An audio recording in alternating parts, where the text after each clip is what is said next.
Топ-5 причин не делать приворот. Первое. Если ты относишься к тем людям, которые поднимают руку на своего любимого человека.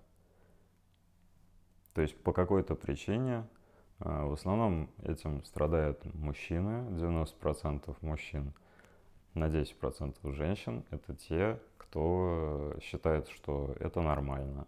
Проявлять агрессию, вмещать всю свою злобу на своем близком человеке и физически воздействовать на него. Мужчины думают, то, что это как-то внутри должно этого человека подбадривать, наверное. Ему должно сразу стыдно стать за какие-то, сразу сделаться стыдно за какие-то действия, за какие-то поступки, возможно, за какие-то ошибки. В основном касается мужчин, да, мужчины вот 90%, на 10% женщин. Женщины тоже занимаются такой ерундой, да. Но вопрос в том, что какой ты мужик? В чем? В том, что ты нашел слабого человека? В том, что ты слабого причем не по характеру, не по силе духа. Человек тебя любит, человек с тобой живет, да, детей растит ваших совместных, то есть быт, все прочее, да, а ты поднимаешь руку на этого человека. Ну и хочешь, чтобы он еще понял, что это нормально, что так и должно быть. И во всех семьях нормальных так происходит. Открою тебе один секрет, дорогой друг. В нормальных семьях насилия нет. Если в твоей семье тебе повезло и довелось на своей шкуре насилие испытать, то это твои проблемы. И это тебя в раннем возрасте или там в каком еще не воспитали правильным и должным образом. Не объяснили то, что если ты любишь, если это твои близкие люди, ты должен их защищать, ты должен ограждать их от неприятностей, от проблем,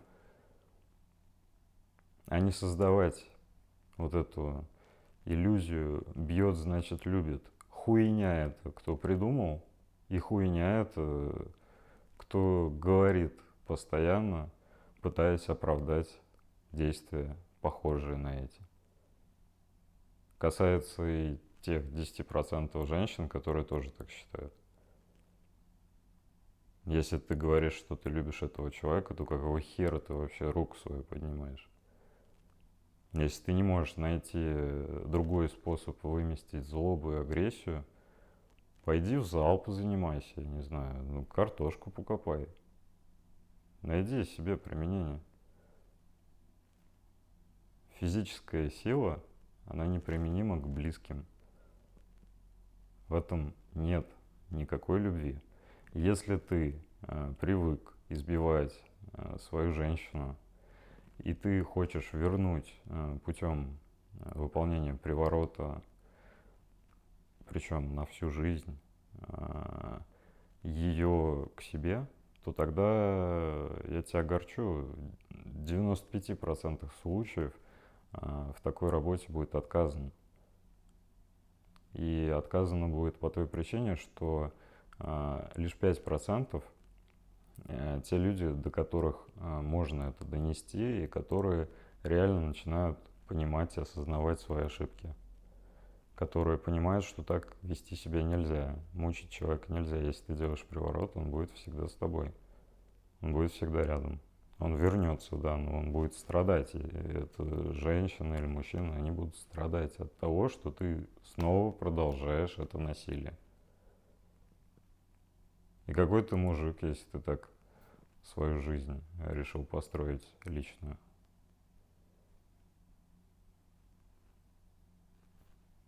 Все очень просто.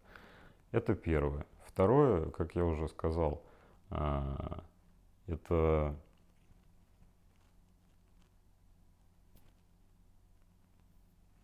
неготовность признать ошибки. То есть, когда человек просто считает, что вот он абсолютно прав,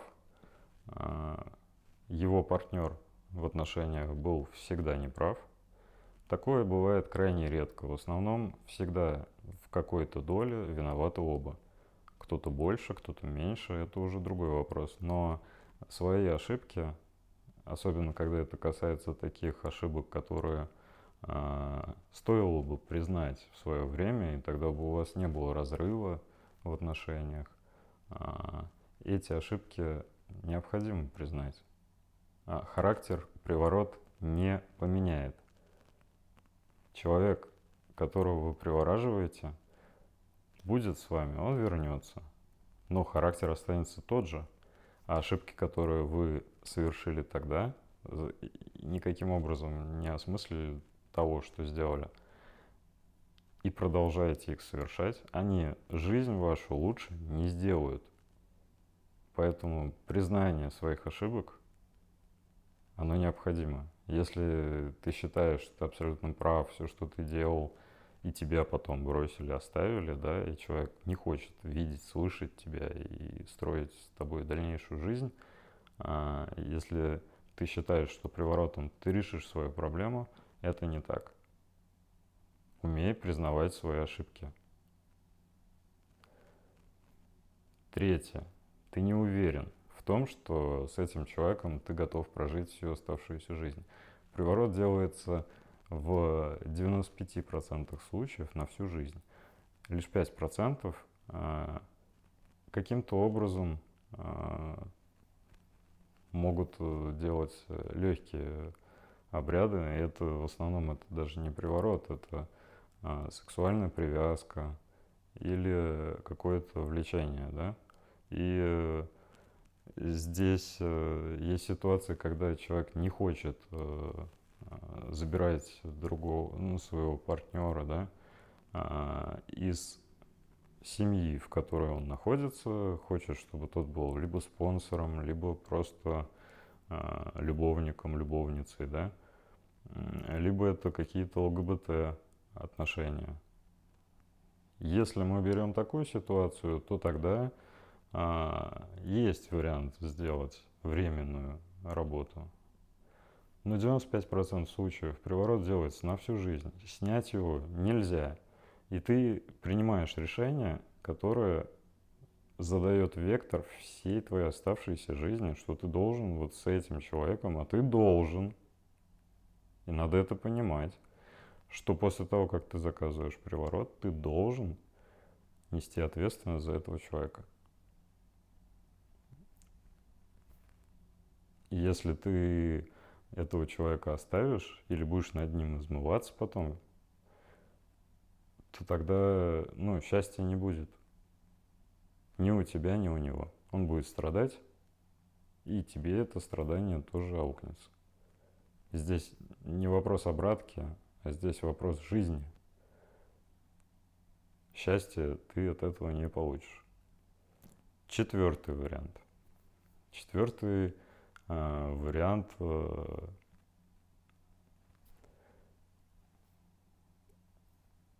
это просто полный бред, когда человек не любит и делает приворот. То есть у тебя нет любви к этому человеку, ты просто хочешь, чтобы он рядом был. Тебя ждет разочарование, потому что человек будет мучиться, и те истории, вот когда рассказывают то, что сделал приворот, потом типа обратка, или там человек мучается. Мучается он он мучается, скорее всего, не из-за того, что на него сделали приворот. Он мучается из-за того, что с ним человек, который его не любит, который не умеет любить. И есть такие тоже экземпляры. То есть нету вообще ни единого проявления любви. Есть какое-то времяпрепровождение или еще что-то. Ну, человек, допустим, не готовит, не убирается, не смотрит влюбленным взглядом на того человека, которого привораживает. А зачем ты это делаешь? Ну, потому что тебе это удобно.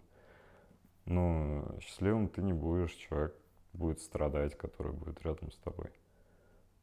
И в итоге это может привести к тому, что человек просто начнет терять смысл жизни, да, потому что он с тобой плохо и без тебя не может, потому что уже не вариант уйти. И тогда счастья в этой паре, в этих отношениях не будет, даже при учете приворота. Ну, вот и все. И это было 4 варианта. Сейчас мы рассмотрим 5-й. И 5-й вариант – это прошло больше 5 лет с того момента, когда ты имел какое-то отношение. Это когда ты прошло больше 5 лет с того момента, когда ты с этим человеком был в отношениях или в браке с этим человеком. Прошло больше 5 лет, секса не было больше 5 лет, у человека, не дай бог, еще уже появилась другая семья, у человека еще может появиться другая семья за это время, у человека могут родиться дети, он живет в счастье, в радости, а ты просто запутался в своей жизни и живешь, по сути, целью добиться того, чего у тебя нет. Того, что ты считаешь, что у тебя забрали. Это глупая позиция. Если человек там счастлив, а ты его любишь в действительности, то тогда отпусти, пускай живет себе в удовольствии, в счастье, пускай будет счастливым. Зачем ломать вот эту жизнь, которая там уже обустроена, и там все хорошо? На планете 8 миллиардов людей. Не надо зацикливаться на одном человеке. Найди другого. Не можешь найти, сложно познакомиться или еще что-то, сложно поменять жизнь. Есть другие варианты. Можно сделать заговор на привлекательность. Можно, в принципе, самому постараться познакомиться и найти человека, который будет тебе по душе, с которым ты проживешь счастливо, построишь там новую семью, проживешь всю оставшуюся жизнь. Или там не получится несколько, у тебя будет попыток, да? То есть у каждого жизнь своя, разные варианты бывают. Но не сошлись характерами, разошлись. Но зацикливаться на одном человеке, тем более, который уже построил свою жизнь, и у него все хорошо, и когда у вас не было какой-то обиды, каких-то сильных конфликтов или еще чего-то, или они были, но они так уже все прошли, прошло уже огромное количество времени, пора забыть и жить своей жизнью. Здесь и приворот уже тебе вряд ли поможет, и последствия этой работы, они, в принципе, ни к чему хорошему обычно не приводят. Таким образом, я сказал про 5 вариантов, которые, на мой взгляд, вот создают этот топ-5 ситуаций, когда нужно 10 раз подумать, прежде чем вообще говорить о том, что ты хочешь сделать приворот, и искать, где его сделать, как его сделать.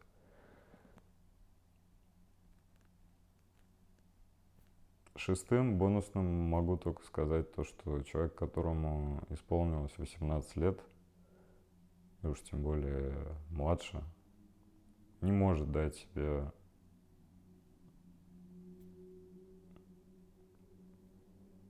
отчета в том, не может человек, которому исполнилось 18 лет,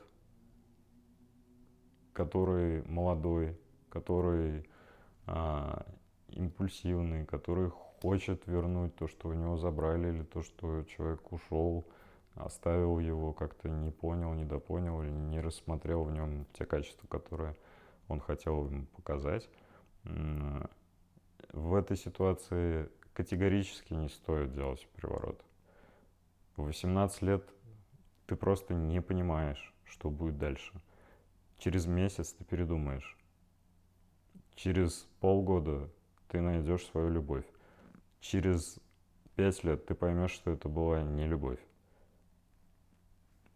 И будешь жить уже в других отношениях, которые построишь в более-менее сознательном возрасте.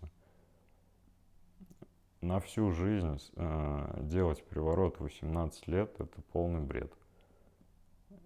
Практически все запросы на такую работу имеют отказ. По одной простой причине. Это ненормально в 18 лет делать работу на всю жизнь. Потому что практика показывает то, что люди, которые 18 лет делают приворот на всю жизнь, через некоторое время у них меняются приоритеты, у них меняется полностью жизнь. Меняется направление деятельности, меняется развитие, меняется желание, меняется все полностью. И уже когда человек сформирован, тогда он может здраво оценить то, что на самом деле хочет от этой жизни, и оценить те отношения, в которых он находится. А когда 2 месяца отношений, и еще до кучи не было секса, и ты хочешь быть с этим человеком, говоришь, что вот это точно твое и на всю жизнь, в этих ситуациях, в таких случаях не стоит вообще об этом думать. Так что, надеюсь, будет полезен данный ролик, данная информация. Данная информация, она будет полезна тем, кто сомневается или задумывается о привороте. Подумайте 10 раз перед тем, как обращаться и уж тем более заказывать работу. Но если ваша ситуация к этим не имеет никакого отношения, то тогда пишите, звоните. Возможно, Георгий сможет вам помочь. До скорых встреч. Увидимся на канале.